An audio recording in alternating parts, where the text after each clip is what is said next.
Welcome to another episode of the Carolyn Glick Middle East News Hour. I am your hostess, Carolyn Glick.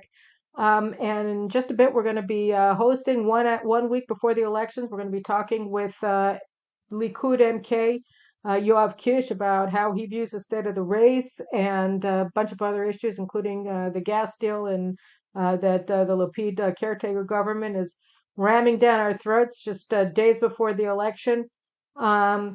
We're going to talk to him about that, and we'll talk to him about legal reform and a host of other issues coming up. But before that, just a couple of words of my own, both on the gas deal and some other issues. So just this morning, the Supreme Court unanimously handed down a decision approving Lapid's efforts to, as caretaker, prime minister of a caretaker government, push forward with this gas deal where Israel gives up 10 square kilometers of our territorial waters and another 840 square kilometers of our economic waters, including all of our sovereign natural resources that are located in the continental shelf below, to Hezbollah-controlled Lebanon. And we're doing it under the gun with Hezbollah threatening to attack our Karish gas platform if we don't succumb to all of Hezbollah's demands. And on the face of this is absolutely a breach of Israel's constitutional law. We have a referendums law which says that any international deal that requires Israel to surrender sovereign territory requires the approval of 2/3 of the Knesset or the approval of a majority of the public in a referendum in order to come into force. And Lapid not only refuses to operate under the aegis of the referendums law, which applies in this case, but he says that the Knesset isn't worthy of even having a vote to approve this deal because the opposition is acting in what he refers to as obnoxiously or some such thing, and therefore they don't have a right to vote on the deal. That is, they don't have a right to vote on the deal because they oppose it, and the media is going along with this, saying absolutely, Bibi Netanyahu only opposes this deal because he's a meanie. At any rate, this, on the face of it, should never have received the approval not only of the Attorney General but of the Supreme Court, and it should never have been put through. But the Supreme Court ruling and really the behavior of Attorney General Gali Miara Ba'arav in this case shows that we really do need legal reform, because right now we don't have a democracy ruled by the rule of law. We have a two-tier justice system where right-wing governments, caretaker governments, and otherwise aren't allowed to do anything. And left-wing governments, including caretaker governments with no democratic mandate from the public, like the Lapid government, are allowed to do whatever they want, including radical deals with terrorist organizations controlled by Iran. And so, we desperately need legal reform in this country, but we're only going to get it, obviously, if we have a 61-seat right-wing bloc or more voted into office next week on November 1st. And there are 4 parties in that bloc. It's Likud, it's the Religious Zionism Party, Shas, and United Torah Judaism. And anybody else claiming to be in the bloc is not, including Yair Lapid's Interior Minister, Ayelet Shaked. But that's a different issue. But there are 4 parties in that bloc. And if they don't get 61 seats between them, then our two-tier justice system is going to get worse, and the kind of surrender that we're seeing vis-a-vis Hezbollah, Lebanon, Iran is going to be implemented very quickly in Judea and Samaria, which I'm going to get to in a second. But first, regarding Iran. So while Israel is doing this under the gun of Hezbollah and at the demand, in accordance with the demand of the Biden administration, we're doing it at a time when the regime that stands most to benefit from this, Iran, is in the throes of a revolution. And we see it on the streets of Iran. I actually just wrote an article that'll be appearing on Tuesday in Newsweek about this revolution. It's wrongly characterized as a protest movement. It's not, because the protesters, whether they're steel workers or miners or oil industry workers, refinery industry workers, students, clerics, who else is on strike? Who else is part of the demonstration? Schoolgirls, people from all walks of life, Kurds, Azerbaijanis, Baluchis, all the ethnic minorities in Iran. They're not calling for better pensions, cultural autonomy, more women's rights. They're all calling for the overthrow of the regime because they understand that this regime can't be reformed. It can't be reformed because it is an ideologically rigid regime, which Masih Alinejad, one of the leaders of the women's protest movement, wrote in Foreign Affairs last week. She explained there are three ideological pillars of this regime: misogyny, hatred of the United States, and hatred of Israel. This is a regime that fundamentally cannot reform itself because it exists for its ideology. Its ideology doesn't allow it to reform, particularly in relation to women's rights and human rights. So this is not a protest. Everybody from all walks of life, all ethnic groups are calling for the overthrow of the regime. And you would expect for the United States to be its primary supporter and doing everything that the United States could in order to help the revolutionaries overthrow this regime. This is the world's greatest state sponsor of terrorism, among other things. Obviously, proliferating nuclear weapons. Hackers just got into the emails, hacked into the emails of Iran's Atomic Energy Agency, and they posted yesterday. You can look on my Twitter feed. I put it up. Videos of the nuclear reactor at Bushehr, among other things. But you have the United States doing the exact opposite of what you would expect. The Biden administration is enabling this Iranian regime in two ways. First, it's maintaining its complete support for the nuclear deal. Robert Malley said last week that the nuclear deal with Iran is the only way to proceed. Diplomacy is the only way to proceed. Now, they call it the nuclear deal, but it's actually not about nuclear nonproliferation. We've spoken about this repeatedly on this show and in my writing. I've talked about it for 20 years now. Iran is not developing the nuclear reactor at Bushehr and the uranium centrifuge plants in places like Isfahan and Qom because they want to have radioactive isotopes for X-rays or anything else. They're building nuclear weapons. This was made clear by the nuclear archive that Israel was able to seize and take out of Iran in 2018. So the idea of a nuclear deal with Iran is not to block Iran from becoming a nuclear armed state.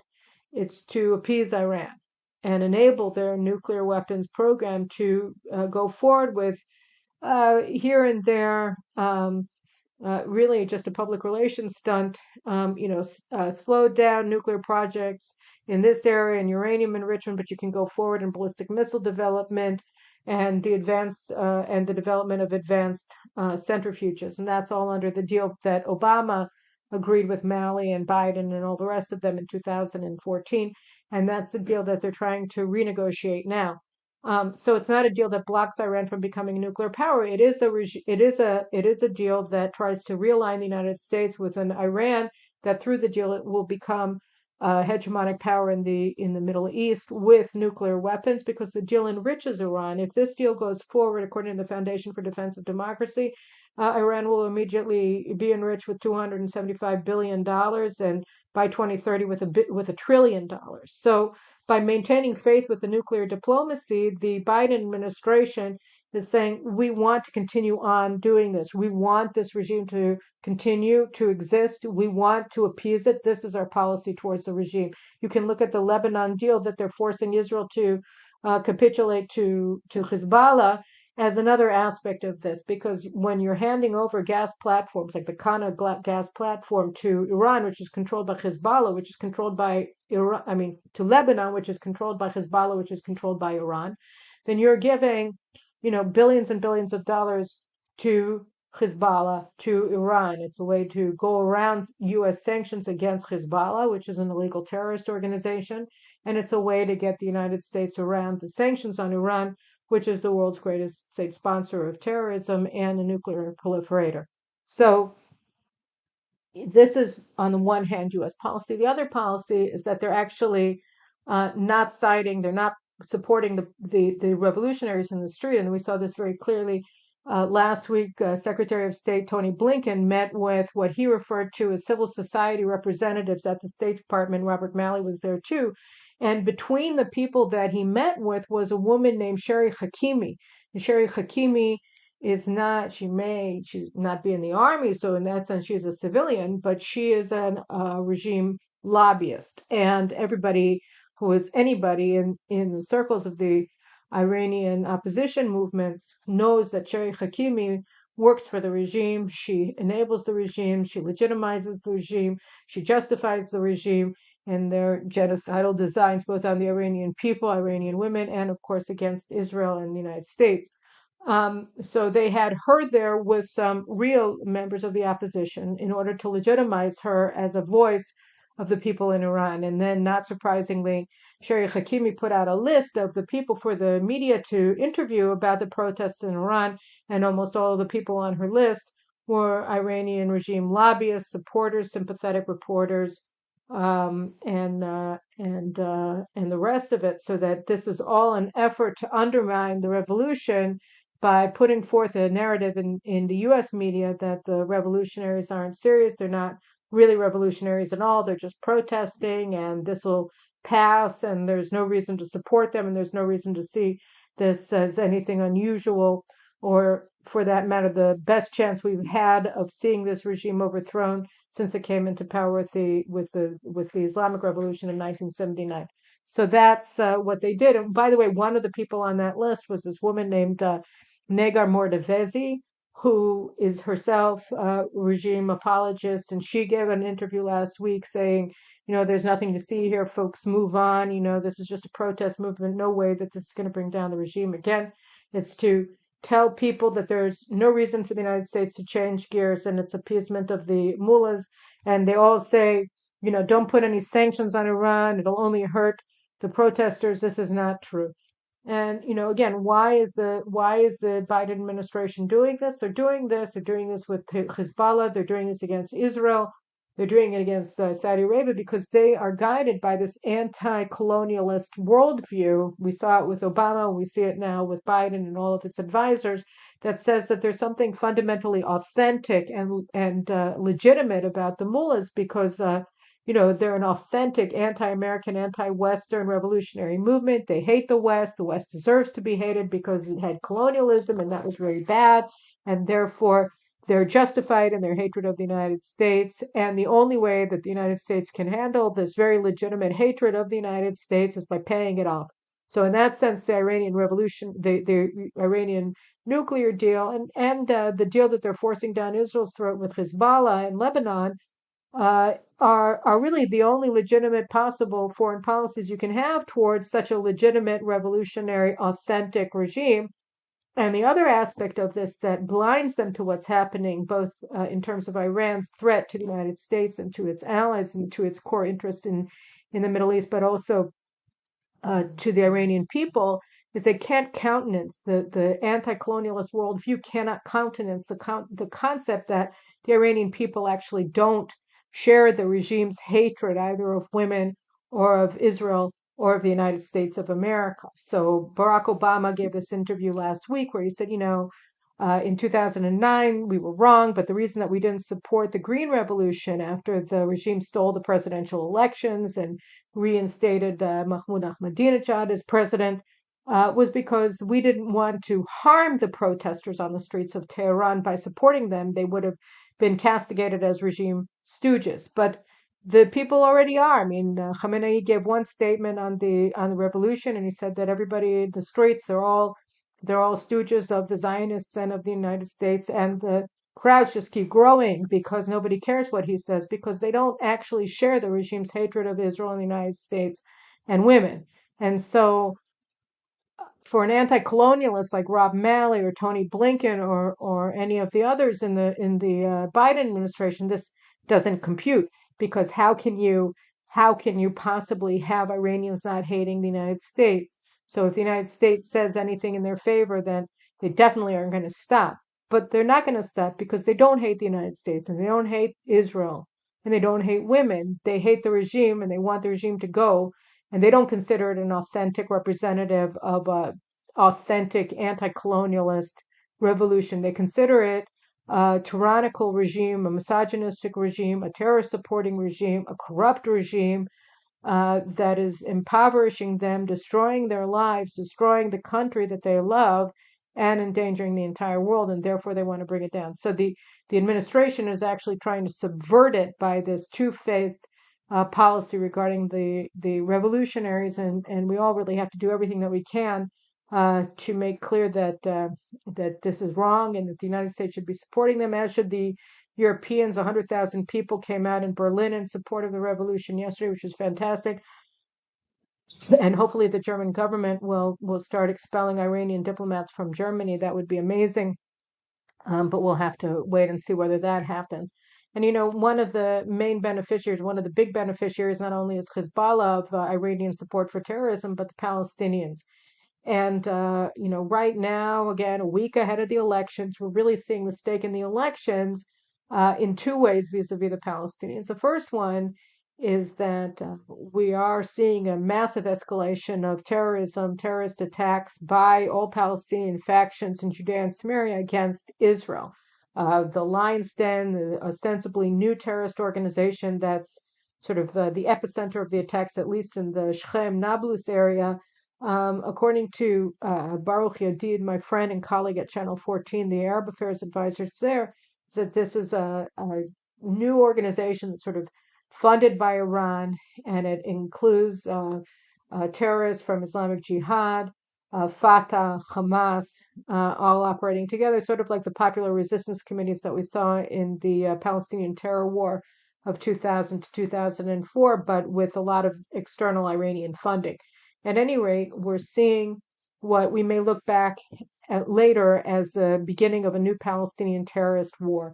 And one aspect of this that's really important is just how mobilized Palestinian society is in terms of this war. And here, we had this incredible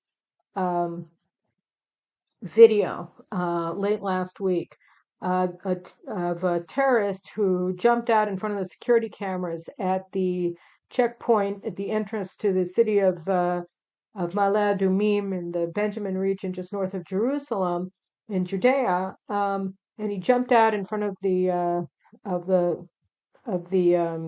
checkpoint, and he holding a pistol in his hand, and he started shooting at the security guards, who shot back, and he was shot a couple of times. You see it. He's lying on the ground, and he's continuing to shoot at them.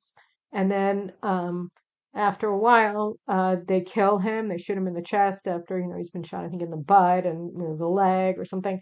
He gets shot in the chest, and he stops moving. And then a security guard comes. You see his leg. He kicks the gun out of the terrorist's hand. Works out that the terrorist who was killed was a terrorist who 10 days ago, he's been on the lam for 10 days after he killed an Israeli border police woman and critically injured another security guard at the Chizme security checkpoint outside of Jerusalem. And so I don't know, maybe he couldn't hide anymore. He decided to go out with a bang, or bang, bang, bang. And so he went up to a place where basically there was no chance that he would emerge alive, and he filmed his death. He staged his death. He knew that there were security cameras there, and lo and behold, as day follows night, was posted.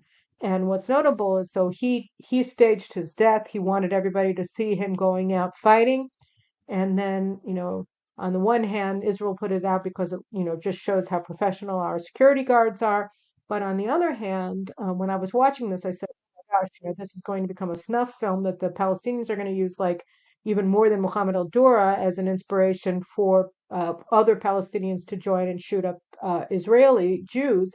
And lo and behold, Abu Ali Express, the intelligence blogger, just posted this video of children, I think in Hebron, with toy guns, reenacting the scene of Tamimi, the terrorist, shooting up and shooting until he dies. So this, he immediately became a hero, and a rallying call for more Palestinians to take up arms against Jews. And so that's happening. That's the nature of this population. And it's not only in Judea and Samaria, it's in Israel as well. On October 21st, Yediot Achronot's military commentator Yossi Yoshua reported that there's been another mass theft of ammunition from an IDF base. We're talking about, I'm just looking, nearly 30,000 rounds of ammunition for Negev machine guns, for mag machine guns um, that have been stolen, and for for regular rifles. Um, and so this is going on as well. And this is the Israeli Arab sector that's apparently the first suspects anyway in a kind of theft of this type, because this is sort of textbook case. And this goes back to my conversation a couple of weeks ago with retired Brigadier General F.E.A. Tom, who looks at things like this and the massive gunshots that we hear almost every night in the Negev and in parts of the Galilee, where you have high concentrations of Israeli Arabs or Israeli Bedouin, that they're actually training an army. And theft of this nature and of this dimension of ammunition from a military base, as we've seen, seems to speak to his thesis and make clear the very, high stakes in this election. And the last thing that I want to say about that is just, Zahava Galon, who's the head of the Meretz Party, which is a member of the caretaker government's coalition. It will be a member of a coalition if one is formed either by Yair Lapid or by Benny Gantz. It's a post-Zionist party, and if the right wing fails to get 61 seats on next week, then this caretaker government is going to carry on, and it'll continue in power until after sixth election, or seventh, or an eighth, or a ninth, until we get a clear reading on who's in charge. So this is a very powerful party, and Zahava Galon, who's the new chairwoman of the party, said that she wants it to be in the guidelines of a new government under Lapid, that Israel has to engage in negotiations with the Palestinians. So on the one hand, you see Palestinian society completely mobilized against Israel from the top down, from Mahmoud Abbas down to the little boys in the street reenacting Tamimi's staged death scene. And this is not only her policy, this is Yair Lapid's policy, and it's also Benny Gantz's policy. The defense minister, Benny Gantz, as defense minister, not only has he allowed or invited PLO chief PA leader Mahmoud Abbas over to his house. I mean, Mahmoud Abbas just met with Putin, right, and Iran's leaders last week, and expressed complete fealty to Putin and hatred of the United States. But again, under the post-colonialist foreign policy, the Palestinians, like the mullahs in Iran, are in the right, and Israel is in the wrong. And so Benny Gantz has been illegally, under Israeli law, we have a Taylor Force law that bars us from giving money to the Palestinian Authority because it funds terrorism. But he gave them hundreds of millions of shekels anyway. He found some sort of excuse, which was illegal, but again, we have a two-tiered legal system, so it doesn't matter. Nobody cares.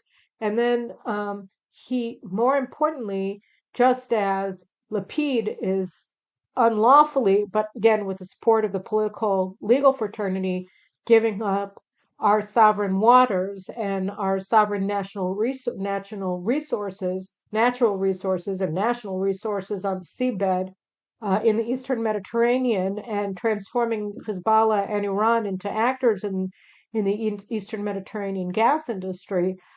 So again, in contravention of Israeli law, but who cares really? Benny Gantz has been giving tens of thousands of square acres of state land to the Palestinian Authority in Area C. Area C is the area of Judea and Samaria that Israel ostensibly administers.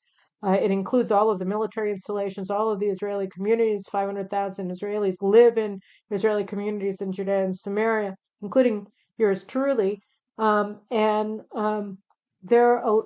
Gantz, under Benny Gantz, he's allowing massive land theft all over our communities by the Palestinian Authority.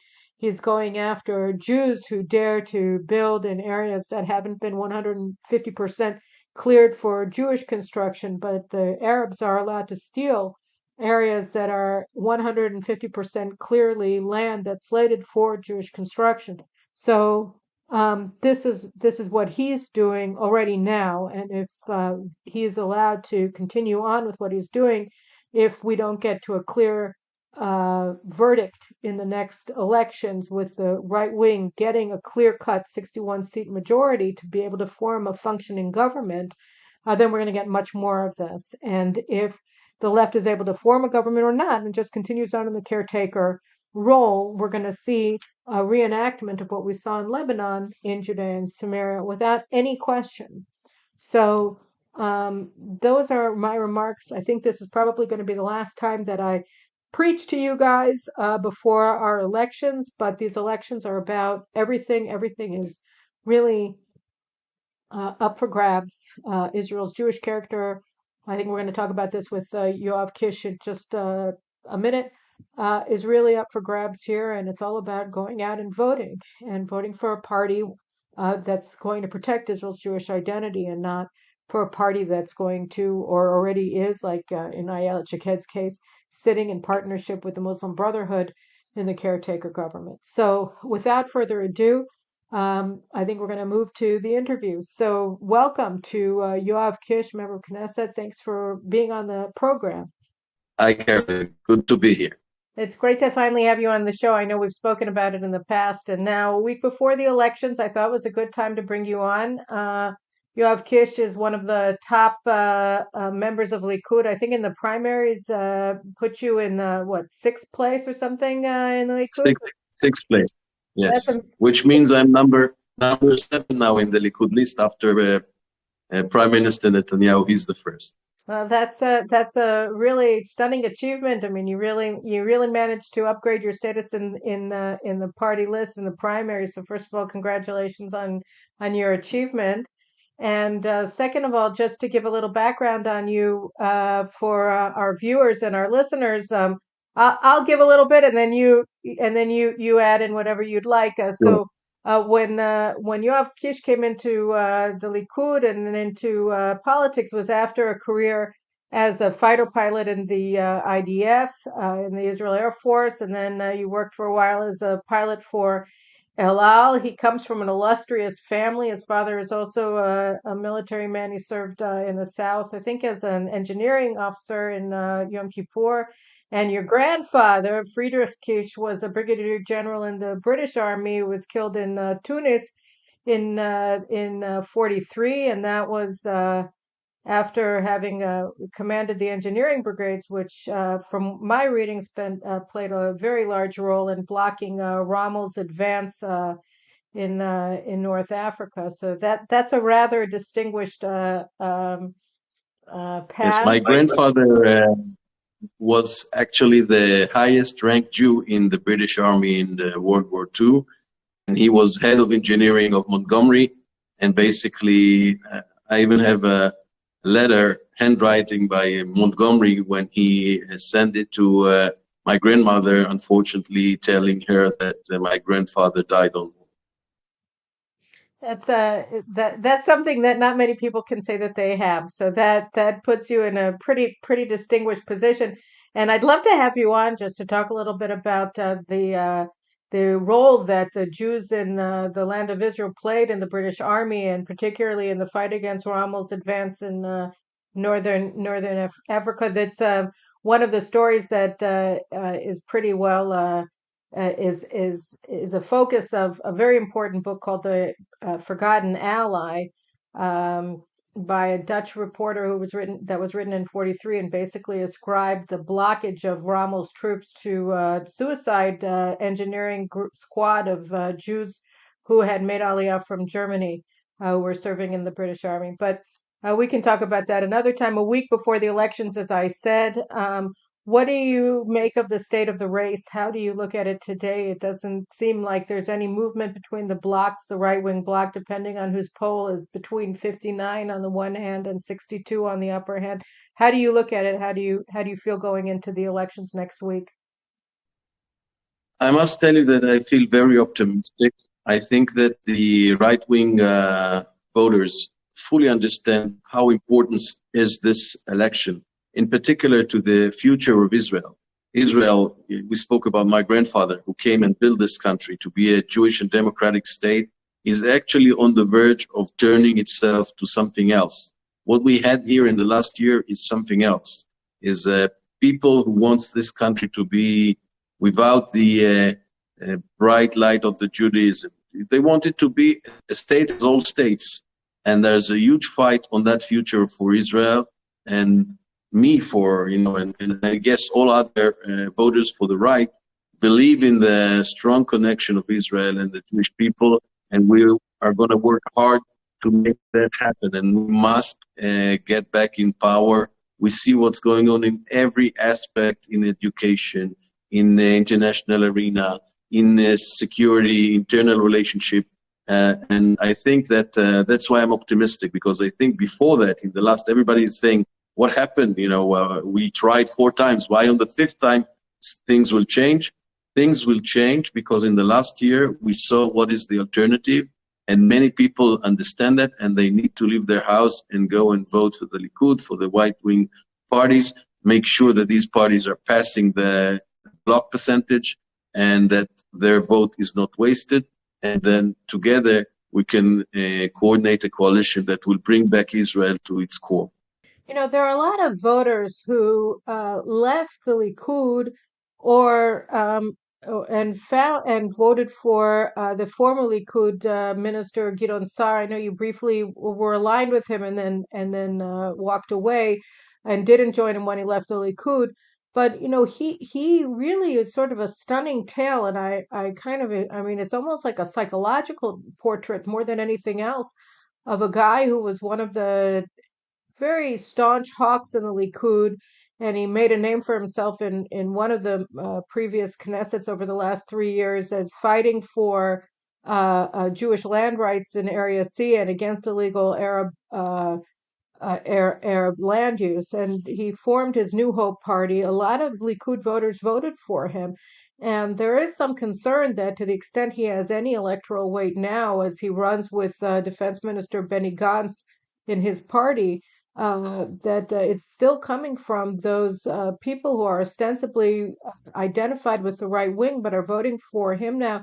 And I really just am trying to understand how it's possible that a man like Sa'ar, that just continues to pretend that he's on the right, but he's running under Benny Gantz, who has given is endangering the actual Jewish communities and the military installations in Judea and Samaria today to an unprecedented degree, because he's enabling illegal Arab seizure of state lands in Area C to a degree we've never ever experienced before.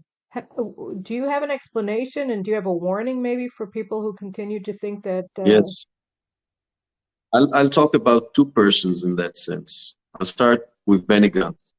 Benny Gantz and also Eisenkot are the leaders of Hamachaneh Mamlachti. They are so far from Mamlachtiyut, but leave that aside. Mamlachtiyut is an Israeli concept, which I think it has parallels in English, but basically it's a concept that the bureaucracy should be placed above the elected leaders of a country. So whether it's the FBI, I think that's a good definition. I couldn't come with an English name for that, but it's true. But in America, they're experiencing it as well, I think, with the FBI becoming politicized and the Justice Department in the United States becoming politicized, and even the military ranks becoming politicized. So that's what's going on. So when people talk about the stateliness party, they're basically talking about the rule of the state bureaucracy and appointed officials above elected. And not only that, that's a true left-wing party. We see it by Benny Gantz inviting Abu Mazen to his home in Rosh Hashanah, and we see it by that this government is pushing forward hundreds of millions of shekels to the Palestinian Authority against the law in order to actually support them and keep them as some factor in the future. And in that sense, they are creating huge damage to Israel and to the Jews who live in the Judea and Samaria, and basically enabling. Benny Gantz and Eisenkot are an enabler for the Palestinian Authority move on Judea and Samaria. And that's something that no right-wing person would do ever. And Gideon Sa'ar found himself step by step. It's like the frog in the cold water that moved from supposedly right-wing opinions to a totally left party that is going to do a huge damage on that sense, on the international area between us and the Palestinian. This party is totally on the other side. Now back to Gideon Sa'ar, what actually moved him from where he was to where he is today. And I knew him a few years ago, and I actually helped him. What I didn't know is how, what I'm saying is how his hatred to Benjamin Netanyahu blind his mind and his heart. And the fact is that he sold all his ideology. There's no ideology anymore with Gideon Sa'ar. Only, as they say in Hebrew, "Rak lo Bibi," just not Bibi. And for that, he was willing to move totally to the left and actually create, even, we have an argument not only on the political issue with the Palestinians, but also agenda of how to correct the justice system in Israel. And he came with good ideas. He did nothing, and he actually collapsed on that agenda as well to the other side. So unfortunately, I'm very disappointed. I thought that Gideon Sa'ar, and maybe if he would stay in the Likud, even though his arguments with Netanyahu, to my opinion, should stay in the Likud. If he was really a believer, worked hard in the Likud, I'm sure he was very strong, he had supporters. The fact that he decided to leave the Likud, to leave the right-wing agenda in both aspects, both the political and international arena and in the how to fix and correct the justice system in Israel, moved totally to the left, together with the left people, and he's totally off the grid, to my opinion, for right-wing voters. There's also a question. I see that in the polls, the inside of the right-wing bloc, there has been a slippage in support for Likud that's moving, apparently, to the religious Zionist party, and specifically to the faction led by Itamar Ben-Gvir in the religious right party.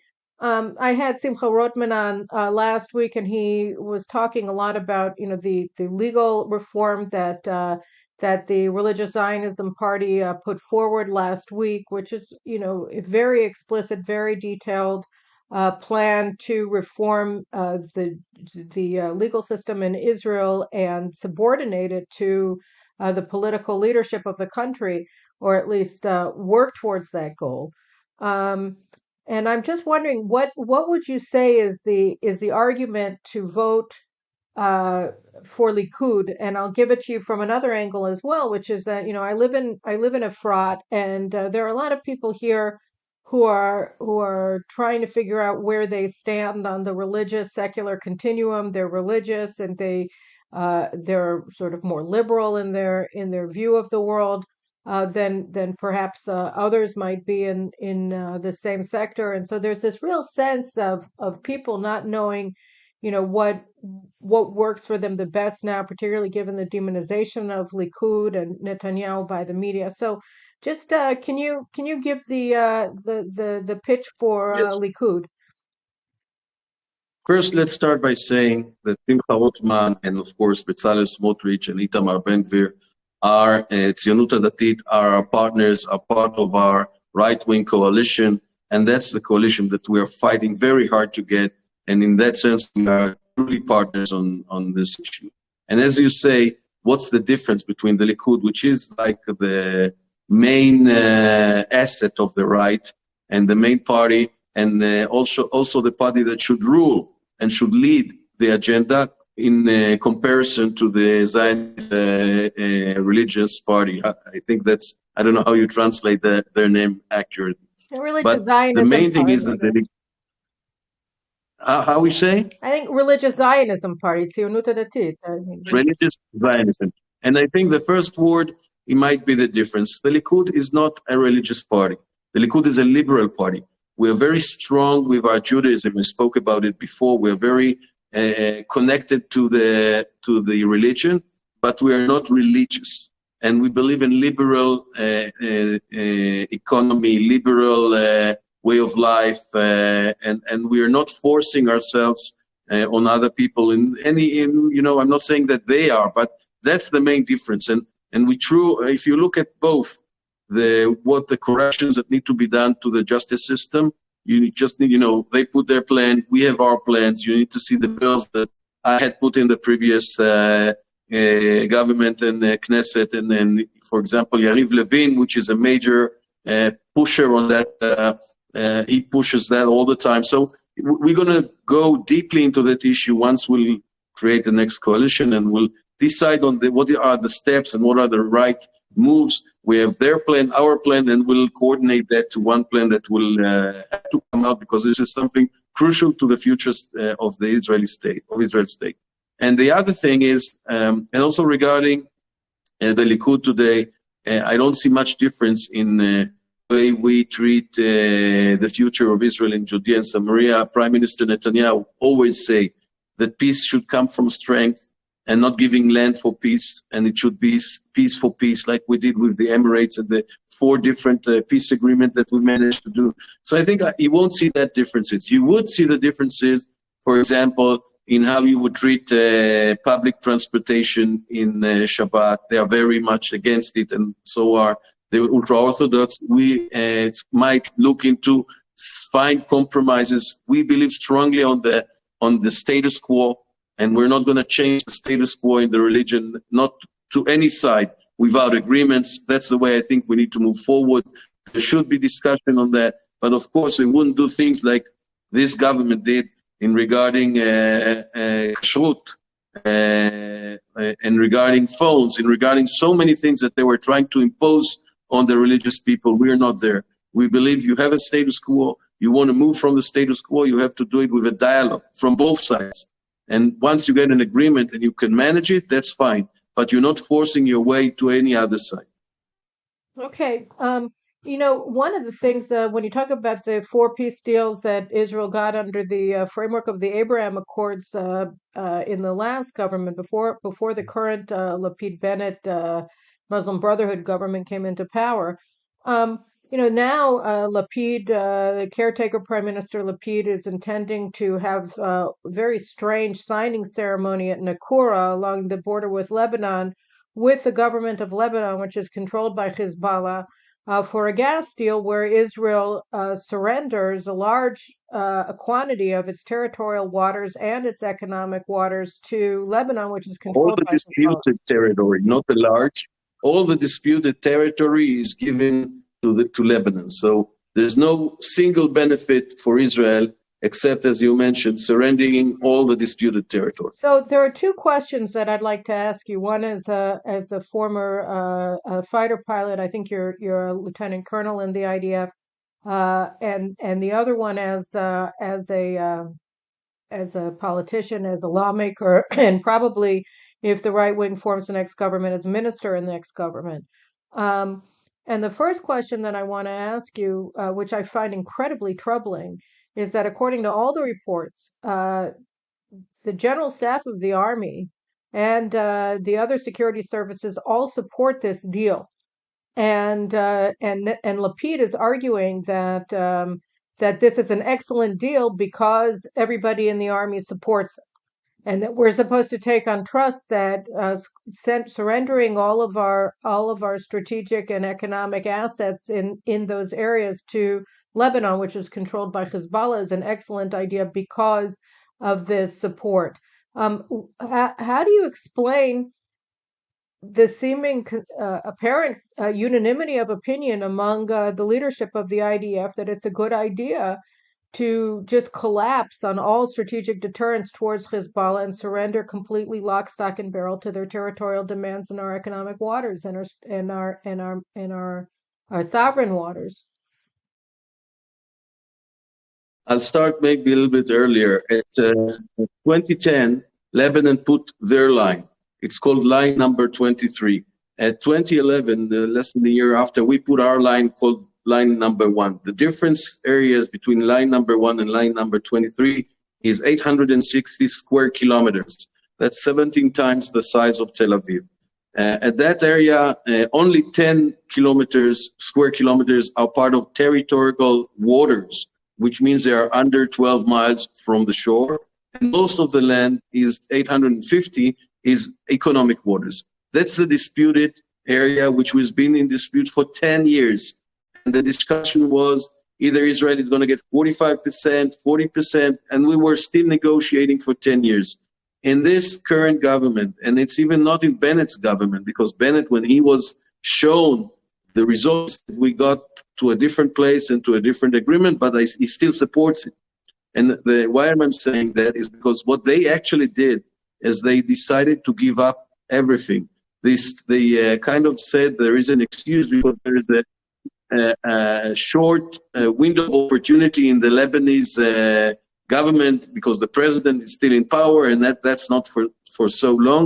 It's opposite. There was a short window of opportunity with this weak government of Lapid that was willing to give basically all the disputed area was given to Lebanon. Now then, going back to your question, how come the security forces supported that move? And I tell you, because I think that that's actually is more a strategic and political decision. If you look at the security issues, basically they are avoiding a conflict, which might have happened. I don't know if there would be a conflict. I think they made a huge mistake by giving up to Lebanon. If they would continue the discussions like we did 10 years, nothing would happen. But Lapid was scared by Hezbollah move that he sent drones to the Karish gas and was threatening that he would escalate in case he's not going to give up to Lebanon. Lapid just proved again and again and again that he's weak, that he's not a leader. He decided to give up. And when you got to the security forces, he told them, listen, guys, is that bad? I mean, I'm avoiding a conflict for them. Avoiding conflict in the short future, I think, was the answer. There's no problem. We support. If you look at strategic and long-term relationship between the states, between Israel as a state that has its power and that is fighting for its agenda and not giving up, this is a huge damage. By the way, the damage has been done already. I don't see how this thing is going to change. But we got bad agreements in the past, we'll try to reduce the damage in the future. Unfortunately, that also gives us the prospects to see what can happen when a weak left government, which is basically stands on the votes of the Arab anti-Zionist parties, can do to Israel. This is an example that is only on the north border in the water, but this can immediately move into Judea and Samaria, the north border, many other places, because if you give up on everything that you have in order to satisfy your enemy, then you're in a bad shape. That's exactly what happened in Lebanon. By the way, it's not an agreement with Lebanon. It's exchanging letters, Israel with the U.S., Lebanon with the U.S. There's no any recognition of Lebanon in Israel. This is not a peace agreement. It's a giving up, not agreement, letters to the U.S., and unfortunately, that is the actual proof why Lapid is so dangerous to Israel in the future. You know, you had said a few weeks ago when Benny Gantz started announcing that during the caretaker government's period in office, he was intending to appoint the next chief of staff. You said that the next government will cancel the appointment because it's unconscionable that a week and a half we're speaking on Sunday morning. And the government is supposed to convene today to approve the appointment of General Herzi Halevi, to be the next chief of staff. I was not regarding the appointment. I was not regarding the appointment of the chief of the army. I was referring to the move of the legal advisor, the general attorney. So I was not in a direct approach to that current move that she approved it. I thought about her approving such a decision means that she is a political advisor. So you want to fire the attorney general? And I said, I don't want to fire anybody. Let's start. It created a big fuss. I'll tell you exactly what I mean. So maybe sorry, I'm cutting you in the middle of the question, but I just want to make the things accurate. In the middle of election, when we have this kind of government of a diffusion state, and this government, when it was a right-wing government, was totally, handicapped by the general attorney. Now we're in a different situation. We have a left government, and it seems that the general attorney, which was nominated by them not recently, is actually enabling them to do almost everything. By the way, that's fine. I'm not against it. I think maybe that's even the right thing to do in the future. But the problem is the way you treat a right-wing government and the left-wing government so differently, and that's part of the reforms that we need to do. And going back to what I mentioned, I said, listen, if she chose to be a political legal advisor or general attorney, when we come into power, we can fire her. That's in our authority. The government, the new government of Israel, hopefully a right-wing government that should come in the next month or two, should be able to implement its agenda. And if the general attorney, by the way, will understand that and will participate and coordinate with us the same as she is doing with the left government, maybe she could stay in power and where she is. That's no problem. But if she will decide to be against us and to take a political stand against the chosen government, that is something that shouldn't happen. And the legal advisor and the general attorney should be there in order to help any government to exercise the right to be in power and to implement agenda. You know, you said there's only 10 kilometers, square kilometers of Israel's territorial waters that are going to be given up.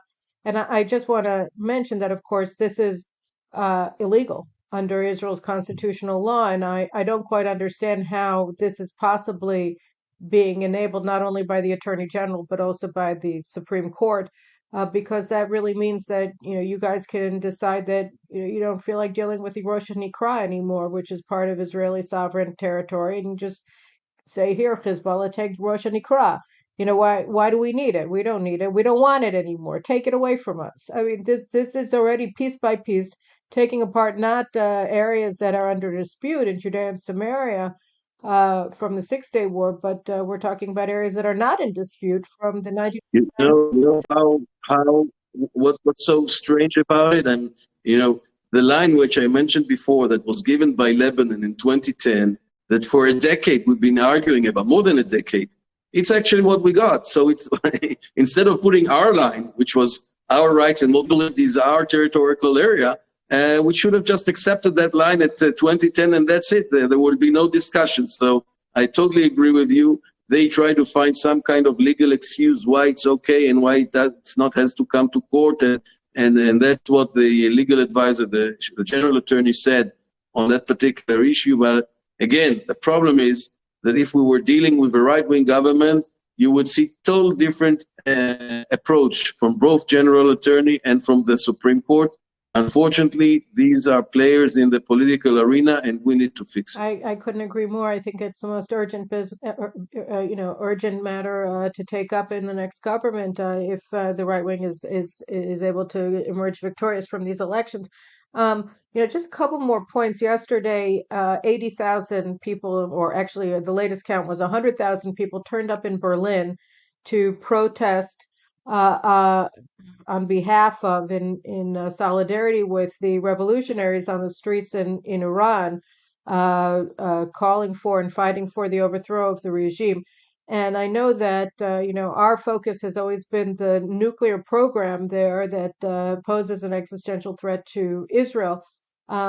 When you look at the extraordinary events on the ground in Iran, if you were in government today, and if hopefully you'll be in government tomorrow, what would you think that Israel's approach to them should be? Because right now our government is empowering Iran through Hezbollah in Lebanon by giving them our sovereign territory and natural resources. How would you advise Prime Minister Netanyahu to regard the events on the ground in in Iran?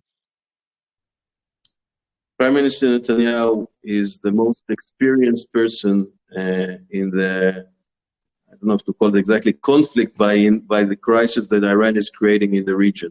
Iran is a terrorist state that said many times that they want to destroy Israel and they're looking for nuclear power, and that threat is something that we need to take as serious as it can get. And Prime Minister Netanyahu did that, and he moved and shifted the public awareness and public agenda in the U.S. in order to block that move. And with the Trump administration, we canceled the bad agreement that was signed during the Obama administration, and it was a huge move towards maybe what's happening today in Iran. I mean, and I'm strongly support of the Iranian people. I mean, they are, like us, facing an extreme regime that is implementing terror not only outside of Iran, also in Iran. And this is something that has to stop. I mean, we need to do whatever we can in every aspect, in every agenda, in every arena to, let's say, stop the aggressiveness of Iran towards the other countries. And also, I mean, also to the Iranian people. And I think this is something that, it's not for a short discussion here. But as I started to say again, if you look at the future of Israel, if you look at the challenges of Israel, that stands in number one. And we see that Lapid simply does not understand that Gantz have no idea they're actually acting opposite to Israel interest in that sense. And this is why these couple are so dangerous. And this is why Israel has to go back to right-wing government with Benjamin Netanyahu that led that effort worldwide for more than a decade. And I think it's time that we'll continue to lead this effort and make the change that is needed in that arena. All right, and one last question about the Palestinians. And we talked briefly about what's happening in Area C, but what we're seeing now, just in the weeks before the election, is that there really is a very, very steep escalation in Palestinian terrorist attacks against Israelis throughout Judea and Samaria, in Jerusalem. Over Shabbat, we had another very, very horrific terrorist attack in Jerusalem where a Palestinian 16-year-old terrorist stabbed a Jew walking through a park in the back and nearly killed him. So, I mean, and just incredible commitment on the part of the Palestinians to die, if necessary, killing Israelis at every. We saw video clips in Ma'ale Adumim of the terrorists just jumping out and waiting to be killed and shooting until he was killed by the security guards at the entrance to Ma'ale Adumim. This is real. I'm trying to, it's like an obsession, that this is what is moving them, that by just simply to kill and to fight and to be mobilized towards the goal of destroying Israel. We see during the last year a huge decline in the personal security of, I wouldn't say Israelis, I would say Jews in Israel, because the Jews are the targets. The Jews are the one who's been under the attack of Palestinians, of Arabs. Unfortunately, some of them are also Israeli Arabs, even though majority are Palestinians. And this is something that has to stop. And it won't stop when you have in power a left government together with the Muslim Brotherhood and maybe even the Ta'al Khadash, that's the extremist party of the Arab anti-Zionist parties. And on their votes, actually this government came into power, and on their votes, they're going to stay in power if we're not going to get to change that current reality in the future, in the 1st of November. So we have to do it in order to save our security. And I think that we always had issues of security, personal security in Israel. We're in a region where we haven't yet been accepted as a Jewish and democratic state. And I think that the Iron Wall of Jabotinsky, which was established 100 years ago, is so right, and so even as today, the only way that the Arabs will stop their violence against Jews here in Israel is when they understand that they have no future on that path. And as long as this government is in power, that statement is not standing strong. And we have to bring it back. We have to be back in power in order to do that. And that means back in the streets, more power to the police, more power to the army, and not depend on Arab parties that actually have different interests than the Jewish and democratic state. I agree. And okay, one last question. One of the reasons that a lot of people, Likud voters, are saying that they want to vote for Itamar Ben-Gvir is because of the problem with Arab Israelis and because of the fear that Netanyahu as he did in 2009 and in 2011 and in 2013, is going to turn first towards the parties in the left-wing bloc and see if he can form a government that's going to include them, and that's then going to block a future government from taking any kind of significant action, either on legal reform or in military operations or actions towards anti-Israel elements, violent anti-Israel elements inside of the Israeli Arab community. What would you do to tell voters that are looking at the record and wondering whether they can trust Netanyahu to take the kind of action from the right that is required in building a new coalition government? I tell them that that there will be no other government. If we have the 61, and that's, where I'm still saying it because that's the main thing. Without the 61, we cannot do that. 61, 62, 63. The government is going to be a right-wing government.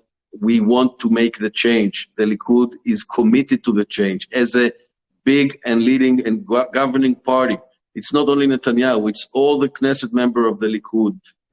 So the security, the personal security that has been so deterred in the last year, the fact that we have to change and bring back the support of the people to the legal system because we lost it totally.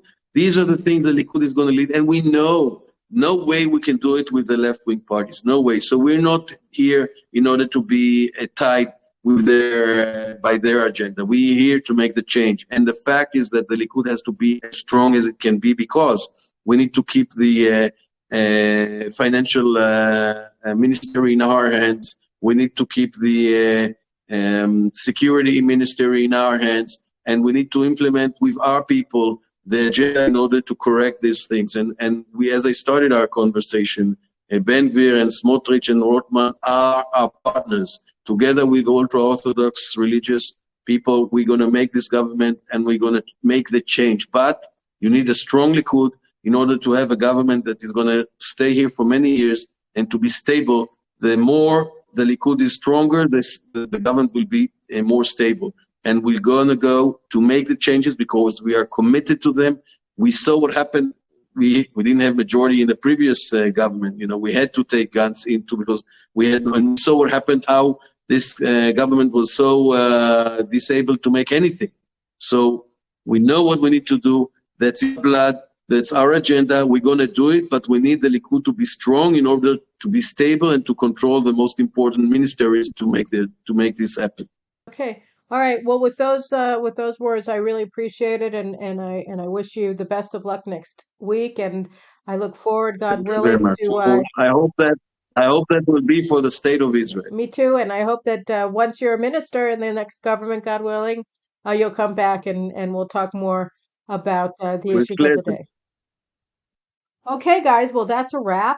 I'm so glad that you were able to join me in the Middle East News Hour this week, and I hope you'll join me next week. Make sure that you tune into all of JNS's programming by subscribing to our YouTube page, and I'll see you again next week. Take care.